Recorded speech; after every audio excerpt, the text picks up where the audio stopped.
चाषी उत्पाद किणाबिका आଳରେ लक्ष लक्ष टंकार दुर्नीति आखिबुझा लुटिले ओरमास टंका कोरापुट आग्रो प्रोडक्ट प्रोड्यूसर कंपनी बा कापकोर किछि अधिकारी करिसंती आर्थिक हेरफेर ओरमास कर्तृपक्षक अजाणतरे बैंक रु लक्ष लक्ष टंका उठा जाई आर्थिक अनियमितता होइथिबा अभियोग होइछि। एही मामला एबे थाना रे पहुंचिछि। कोरापुट जिला सदर महकुमा रे जिला प्रशासन रो नाक तले जिलार आदिवासी चाषी उन्नति लक्ष्य रे गठित कापको संस्थार किछि कर्मचारी जमा अर्थ को हरिलुट करिसंती। नजर पकांतु एही डॉक्यूमेंट उपरे टंका कारबार संपर्क रे बैंक को 2018 एप्रिल 1 तारिख रु 31 मार्च 2024 पर्यंत स्टेटमेंट मागिछंती जिलापाल। सेहीपरि सेल्फ चेक माध्यम रे टंका उठाण भी होइछि। यूनियन बैंक रु 3टी चेक रे उठाण होइछि प्राय 12 लाख टंका। समान बैंक रे प्राय 1 कोटी टंकार अन्य एक अकाउंट खोला जाइछि। एसबु दुर्नीतिर गोटिए गोटिए दस्तावेज बोली कहा जाउछि। गत जून 2 तारिख रे कापको चेयरमैन को जिलापाल लिखिथिबा चिठी रे उल्लेख रहिछि 7 दिन भितर हिसाब दियो नहेले एक्शन। एसबु खोली देइछि कापको संस्थार दुर्नीति गुमर। कापकोर किछि कर्मचारी बहुत गुड़ा हेरफेर करछंती चाषी ना रे आउ जो बैंक रे अकाउंट रहिबा कथा से बैंक रे अकाउंट न करिकरी अलगा जगह रे किछि कागज पत्र करिकरी महादुर्नीति करछंती। जे ओडिशा सरकार जीरो टॉलरेंस नीति रे एई चाषी मानक ना रे चाषी मानक टंका को हड़प करिथिबा विषय इमिडिएटली तदंत करी तार दोषी मान को तुरंत तार व्यवस्था करबा दरकार। कापको पक्षरु जिला प्रशासन जानतरे एक्सिस बैंक और यूनियन बैंक रे 2टी अकाउंट रहिछि। हेले कापको पक्षरु यूनियन बैंक रे खोला जाइथिबा अन्य एक अकाउंट को नै एबे प्रश्नवाची सृष्टि होइछि। एहारी मध्यरे कापकोर एक्सिस बैंक अकाउंट को फ्रीज पाई बैंक मैनेजर को निर्देश दैछंती जिलापाल। तेणु दुर्नीति एबे जळ जळ हेइ दिसुछि।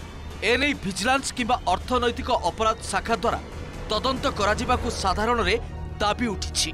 एटा ईओडब्ल्यू किंबा विजिलेंस इनक्वायरी जदि हबो प्रोड्यूसर ग्रुप एटा गोटे बहुत बड़ जिनसटा प्रोड्यूसर नेटवर्कटा बहुत बड़ network producer group crores of rupees रो बिजनेस करचंती से माने आपण जहाँ कहे से जिनस प्रोड्यूसर ग्रुप आपको प्रोवाइड करदेव ट्रक माने से माने कौन भावुं गवर्नमेंट मनीटा को पकेट देला भाया लगुच कि कौन दे दौरान कि भितर भाग माप रोथुव ता परवर्ती पर्यायर निजे भी नहीं जाऊँ निज ना ग्रुप करदे से पैसा मिल केमती मिलबार ना। तो तेणु निश्चित भाव में गोटे विजिलेंस किंबा उच्च स्तरीय गोटे तदंत दरकार आवश्यक अच्छी ईओडब्ल्यू निश्चित भाव में ना बाहर पैसा कापको गोटे ऑर्गेनाइजेशन जोटा कि एफपीओ प्रोड्यूसर कंपनी से बोर्ड ऑफ डायरेक्टर्स अच्छी से किसी मिसचिफ कर नजर को आसला आम फ्रीज करूँ बर्तमान एफआईआर भी दिखाई जोटा कि आपंकर सीईओ देइचंदी कापकोर बोर्ड कापकोर सीईओ जन अच्छा से देइचंदी आउ बोर्ड ऑफ डायरेक्टर्स 2 जन अकाउंटेंट 3 जन ना एफआईआर होती जेहेतु ऑडिट रिपोर्ट भी हमको प्रोड्यूस करना होल्ड करूँ बर्तमान इनक्वारी पुलिस एफआईआर। कापकोर वर्तमान इंचार्ज सीईओ थाना रे करिथिबा अभियोग अनुसार कापको संस्था ओरमास प्रदत्त पांठि रे परिचालित। कापको संस्थार आर्थिक लेनदेन पई कोरापुट यूनियन बैंक रे जमा खाता रहिछि। बैंक खाता रे गत किछि दिन हेबो व्यापक अनियमितता होइछि। कंपनीर अन्य निर्देशक सदस्यक समेत ओरमास कर्तृपक्षक अजाणतरे विभिन्न समय रे 99 लाख टंका एक्सिस बैंक रु ट्रांसफर होइछि। कौनसी उत्पादर कारोबार न थाई गायत्री प्रोड्यूसर एसएचजी को 4,51,700 टंका और 1,69,620 टंका एवं सेही गोष्ठीर अन्य जने सदस्य दमयंती नामबाळांक नाम रे 6,12,000 टंका पैठ करा जाइछि। एही आर्थिक कारोबार पई ओरमास पक्षरु अनुमोदन मिली नथिबा अभियोग उठिछि। तेणु एही अर्थ आत्मसात करा जाइथिबा अभियोग होइछि। बोर्डर अन्य सदस्य वर्तमान बेआईन आर्थिक कारबार अभियोग संपर्क में आलोचना पाई बैठक डाकिले अध्यक्षा निर्देशिका और अकाउंटेंट ऑफिस न आसी धराछुआ देउनथिबा अभियोग पत्र रे उल्लेख रही। तेबे एने अध्यक्षा निर्देशिका किंबा अकाउंटेंट को प्रतिक्रिया मिल पारिनी।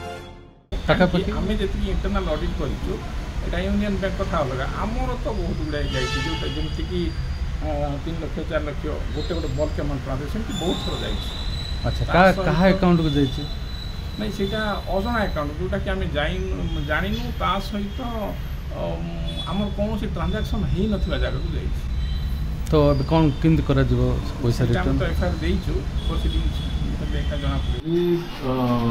जो फंड्स कापको को दिया जाइतिला से फंड्स रो किसी मिस यूटिलाइजेशन से करचंती जो आमे सीडीओ सर को चेयरमैनशिप आमे से बीओडी को समस्त को मीटिंग रे डाकथिले किंतु से माने सेठार उपस्थित हेलेनी।